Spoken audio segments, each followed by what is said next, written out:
Yo what's up guys សាយសបុកសុកសបាយទាំងអស់គ្នាហើយបើកតក្បាលវីដេអូមកឃើញញាក់សាច់កប់សេរីតែហ្មងឆ្ងាញ់ឡើងញ័រសាច់បដ ாய் ហ្នឹងថ្ងៃនេះចេញមកធ្វើម្ហូបងាយងាយស្រួលស្រួលអត់ប្របាកអីគិតច្រើនទេតែងើបពីដេកភ្លាមបើកហាងផ្លេតរៀបចំហាងភ្លាមរៀបចំហាងហើយក៏រត់ប្រុចឮសូរតែប្រែចូលព្រៃប្រោកបន្ទាប់ពីចូលព្រៃប្រោកអីក៏ងើបស្ទុះមកវិញទៀតដោយសារឃ្លានបាយដល់ពេលឃ្លានបាយក៏ស្ទុះមកវិញប្រយដល់ពេលស្ទុះមកដល់ផ្ទះវិញគ្មានធ្វើស្អីទេងោជ្រក់មន់មួយឆ្នាំបើកម្លាំងធ្វើការឯណានៃបដ ாய் ទៅហើយស្ងោជ្រក់មន់នេះគ្មានអីពិបាកទេបងប្អូនស្រួលស្រួលស៊ីផុយយ៉ាងយូរ 5-10 នាទីឆ្អិននាំគ្នាហត់អង្គ្រុក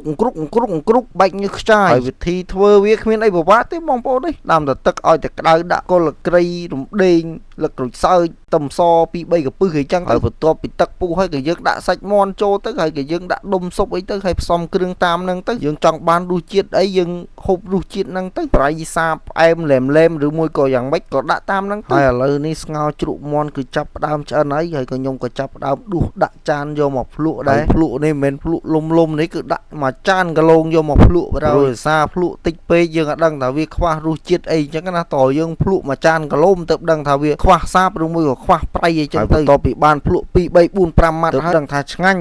យកតែមែនទេហើយមានកម្លាំងអីក៏ព្រឹសដូចមានអារម្មណ៍ថាលូតផ្លោតដូចសេះអញ្ចឹងណាដល់ពេលអញ្ចឹងចង់ភ័យខ្លួនឯងតែពួកសារស្មានហ្នឹងមិនដឹងទៅរកឯណាទេអញ្ចឹងមានតែខំប្រឹងទប់ឲ្យវាលូតផ្លោតតាមតាណាទៅហើយចំនឹងអាផ្សិតដែលយើងដាក់ជាមួយស្ងោជ្រក់មាន់នេះនិយាយថាជាតិអូជាតិយកតែមែនទេហើយអាសឡមួយមុខនេះដែរបងប្អូនដាក់អាជាក់ជ្រុលអីណាព្រឹកឡើងធីងធងមីងមាំងធ្វើអាម្ហូបនេះដឹងថាជាតិដឹងថាស្វាងប្រយហើយមានកម្លាំងឲ្យព្រឹសទៀតបើបងប្អូនមិនជឿសាកធ្វើហូបខ្លួនឯងទៅដឹងហើយស្វាងមិនស្វាងធ្វើហូបខ្លួនឯងទៅមានតែប៉ុណ្្នឹងចប់ហើយអស់ហើយ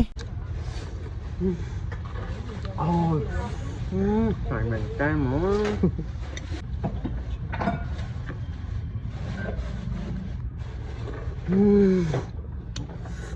ឆ្ងាញ់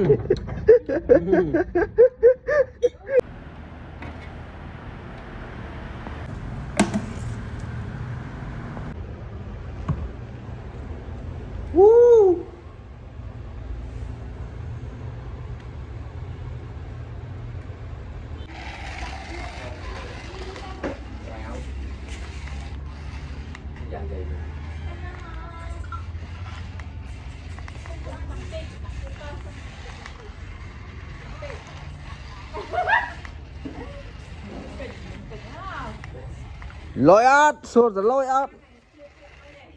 នេះចង់បានទិញមក